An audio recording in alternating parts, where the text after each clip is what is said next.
You wake to the sound of footsteps on the stairs. Heavy, deliberate. The kind of footsteps that mean your evening is over, that your body is no longer yours. The clock on the mantel reads 10:30. You've been sitting in the drawing room for hours, embroidering a pillowcase you'll never use, waiting for this moment you've learned to dread. The door opens. Your husband stands there, his collar loosened, whiskey on his breath. He doesn't speak. He doesn't need to. The law gave him everything when you spoke those 2 words at the altar 6 months ago. Your inheritance, your future, your consent. He crosses the room and takes your wrist not roughly but firmly enough that you understand this isn't a request. As you follow him up the stairs toward the bedroom, you catch your reflection in the hallway mirror, your mother's pearls at your throat, your wedding ring catching lamplight, and your eyes holding something that has no name in polite society, something between resignation and a silent scream that will never leave your lips. If you're watching this, I'd genuinely love to know where in the world you are right now. It's incredible to me that we can connect across continents over stories that most history books refuse to tell. The place is London. The year is 1871. The woman is named Elizabeth Fairfax, though in legal terms she no longer exists. The moment she married William Fairfax, a successful barrister with a townhouse in Bloomsbury, she ceased to be a person under English law. The doctrine of coverture, the legal principle that governed Victorian marriage, stated it plainly. Husband and wife are one person in law, and that person is the husband. Elizabeth's money became William's money. Her property became his property. Her body became his property. And if she resisted his advances in the bedroom, if she said no to the man who owned her by law and church and social contract, she had no recourse. Marital rape wasn't a crime. It was an impossibility, a logical contradiction, because how could a man steal what already belonged to him? This is the reality of Victorian marriage that costume dramas never show you. The reality behind the lace and the romance and the sweeping declarations of love. Tonight, we're opening the bedroom doors that Victorian society kept carefully locked, revealing what marriage truly meant when women were property and suffering was considered a wife's sacred duty. Elizabeth Fairfax was 22 years old when she married. Her education had been carefully curated to make her marriageable, a little French, some watercolor painting, enough piano to entertain guests at dinner parties. But about marriage itself, about what would happen on her wedding night, she knew almost nothing. Her mother's only advice, delivered the morning of the wedding, was 3 words. "Endure it, darling." No explanation of what it was. No warning about the pain or the violation or the way her husband would treat her body like something he'd purchased at market. Elizabeth discovered all of that alone, in the dark, with no preparation except the vague sense that good wives didn't complain. The wedding night was agony. William, who had seemed so charming during their brief courtship, transformed into someone she didn't recognize. He was rough, impatient. When she cried, he told her she was being childish. When she asked him to stop, he reminded her of her wifely duties. The next morning, Elizabeth came down to breakfast, unable to meet the servants' eyes, knowing they'd heard everything through the thin walls, knowing that her humiliation was complete. But this wasn't an aberration. This was marriage working exactly as designed. What Elizabeth didn't know, what no one had told her, was that she had just experienced something that would be repeated almost every night for the rest of her marriage. Victorian medical texts actually recommended frequent sexual intercourse for men's health, claiming that abstinence caused nervous disorders and physical ailments. A husband's sexual needs were considered medical necessities. A wife's pain or reluctance was simply irrelevant. Dr. William Acton, whose books on marital relations were widely read, wrote that the majority of women are not very much troubled with sexual feeling of any kind. Any woman who expressed desire was considered abnormal, possibly nymphomaniacal. But any woman who refused her husband was failing in her most fundamental duty. The trap was perfect. Women were supposed to be naturally pure and uninterested in sex, but they were also required to submit to it whenever their husbands demanded. They were praised for their delicacy and refinement, then punished for showing distress at acts that violated that delicacy. The cognitive dissonance was deliberate. It ensured that women could never win, never meet the impossible standards set for them, and therefore always remained in need of male guidance and control. 6 months into her marriage, Elizabeth discovered she was pregnant. The news filled her with a complex mixture of hope and terror.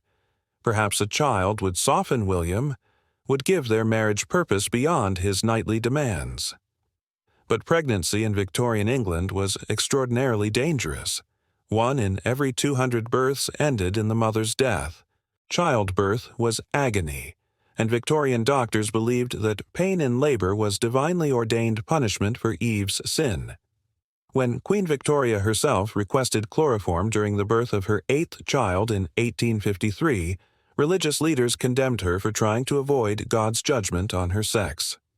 Elizabeth went into labor on a January morning in 1872. The midwife arrived, followed by William's mother, who took up position in the corner of the bedroom like a sentinel. For 18 hours, Elizabeth screamed. The pain was beyond anything she'd imagined. She begged for something to dull it, but the midwife shook her head. "This is woman's lot," she said. "Bear it with dignity." When the baby finally came, a boy, which pleased William enormously, Elizabeth was so exhausted she could barely hold him. The midwife placed the infant in her arms and said, "Now, you're a proper wife." As if the previous 6 months of violation and suffering hadn't counted, as if she'd only become real by producing an heir. But motherhood brought no respite from her husband's demands. Victorian medical advice actually recommended that couples resume sexual relations as soon as possible after birth, claiming that abstinence was unhealthy for the husband. Elizabeth's body hadn't healed. She was still bleeding, still torn from the birth. When William came to her bed 3 weeks after their son was born, she tried to explain that she couldn't, that it hurt too much. He told her she was being dramatic. The next morning, she could barely walk. What made the situation truly hopeless was that Elizabeth had no one to tell. Her mother, when she'd hinted at her unhappiness during a visit, had said simply, "Marriage requires sacrifice, dear. We all endure." Her friends, the few married women she knew, maintained the same cheerful facade she'd learned to wear. They spoke of their husbands with studied affection, their children with practiced enthusiasm. The possibility that any of them might be suffering the same private horrors never surfaced in conversation. The silence was enforced by shame, by social expectation, by the bone-deep knowledge that speaking the truth would make you unmarriageable for any other woman in your circle and would bring disgrace on your family. The economic reality made everything worse. Elizabeth had brought a substantial dowry to the marriage, £10,000 inherited from her grandmother. The moment she married, that money became William's. He could spend it however he liked, and she couldn't stop him. When she discovered he'd invested a large portion in a speculative railway scheme that failed, losing nearly half her inheritance, she had no legal recourse. The money was his to lose. When she asked about household expenses, he told her not to trouble herself with financial matters. She had no idea how much money they had, no control over how it was spent, no ability to save for her own security. This financial dependence created a prison more secure than any locked door. Even if Elizabeth had wanted to leave William, and there were moments when she fantasized about it, where would she go? She couldn't work. Middle-class women didn't have jobs. It would destroy their social standing and their families' reputations. She couldn't access her own money. She couldn't even rent lodgings without a man's signature. Her father was dead. Her brother was in India with the army. She had precisely nowhere to go and no means of supporting herself if she got there. Victorian law recognized this trap and reinforced it. The Matrimonial Causes Act of 1857 had theoretically made divorce possible, but the requirements revealed the deep inequality at the heart of marriage. A man could divorce his wife for adultery alone.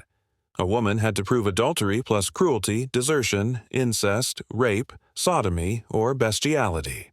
And even if she could prove these things, which required airing her private humiliation in open court, she would lose custody of her children, her social standing, and any hope of remarriage.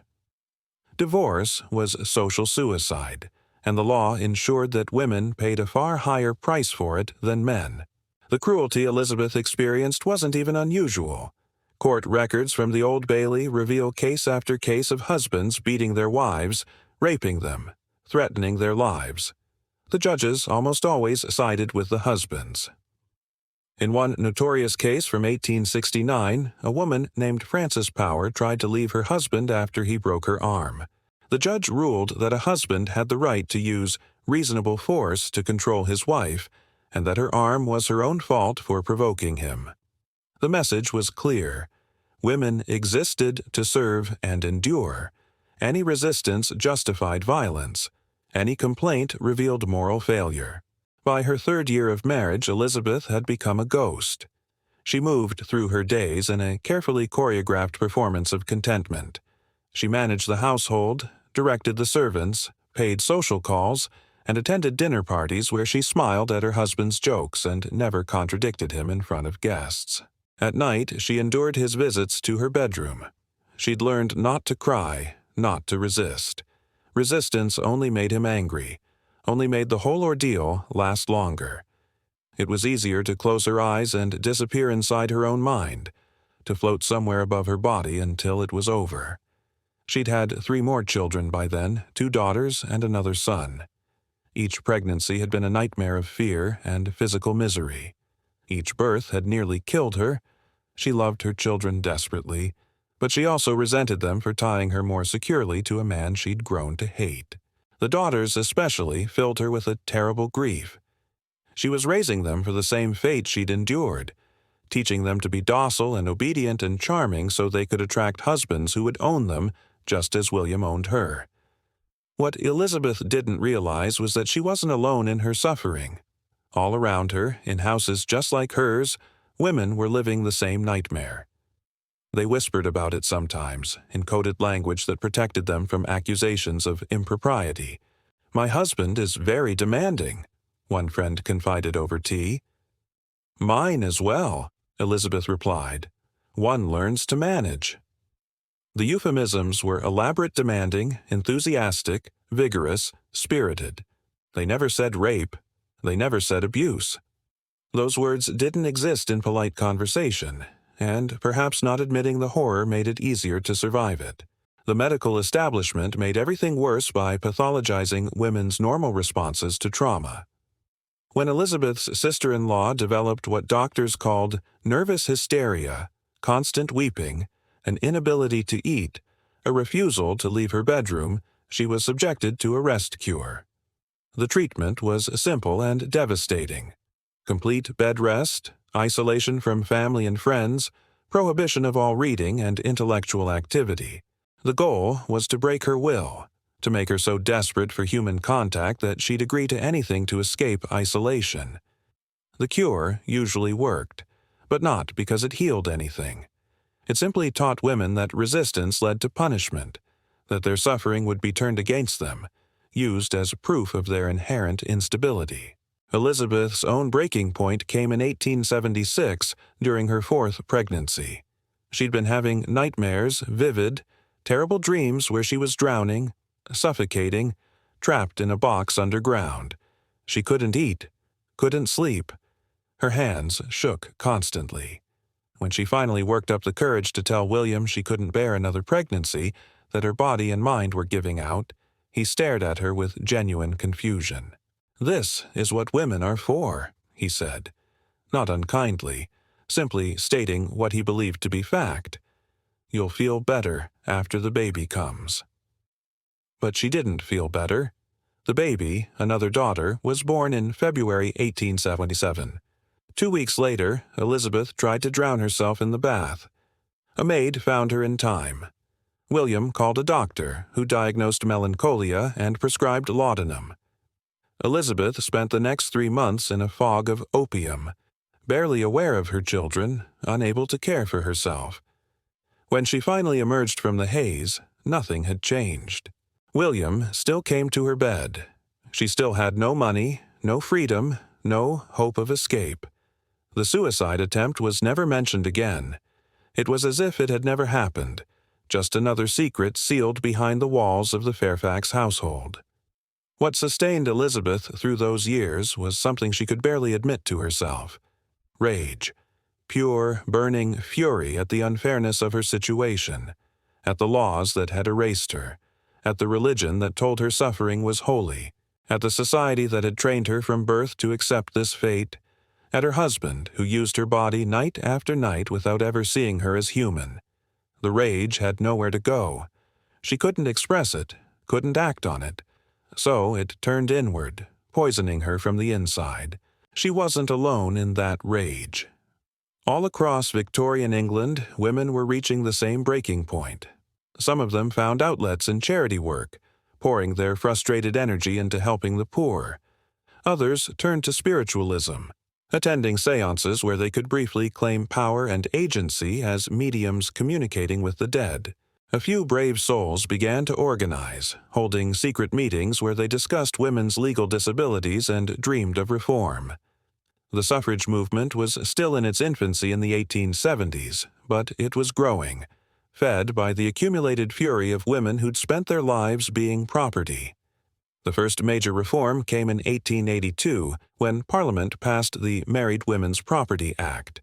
For the first time, married women could own property in their own names, control their own earnings, enter into contracts. It was a revolutionary change, but it came too late for women like Elizabeth. She was 43 years old when the law passed. She'd been married for 21 years. The money William had lost was gone forever. The body he'd used was worn out from childbirth and violation. The spirit he'd broken had never fully healed. But the 1882 Act did change things for her daughters. When Elizabeth's eldest daughter married in 1895, she signed a marriage settlement that protected her property. She had her own bank account, her own money. She could work if she chose not that respectable women did, but the option existed. It wasn't equality, not even close, but it was a crack in the foundation, a small acknowledgement that women were people, not property. Elizabeth Fairfax died in 1901, the same year as Queen Victoria. Her death certificate listed heart failure as the cause, but the truth was more complex. She died of a lifetime of trauma, of stress that had damaged her body in ways Victorian medicine couldn't measure. She died of being owned, of being used, of surviving something that should never have been legal or acceptable or normal. Her daughters survived her. So did William, remarried within a year, and was praised at his funeral as a devoted husband and father. No one mentioned Elizabeth or the abuse she endured, buried beneath Victorian silence. Yet the records remain letters, medical notes, court cases, coded diaries revealing the lie of the happy Victorian marriage. Coverture made wives property, and respectability hid violence. Still, women resisted, leaving traces of their suffering that fueled future reform. The drawing room is gone, the bed sold, but her grave endures, a simple stone in Highgate bearing one name, Elizabeth Fairfax. No man's wife. At last, her own.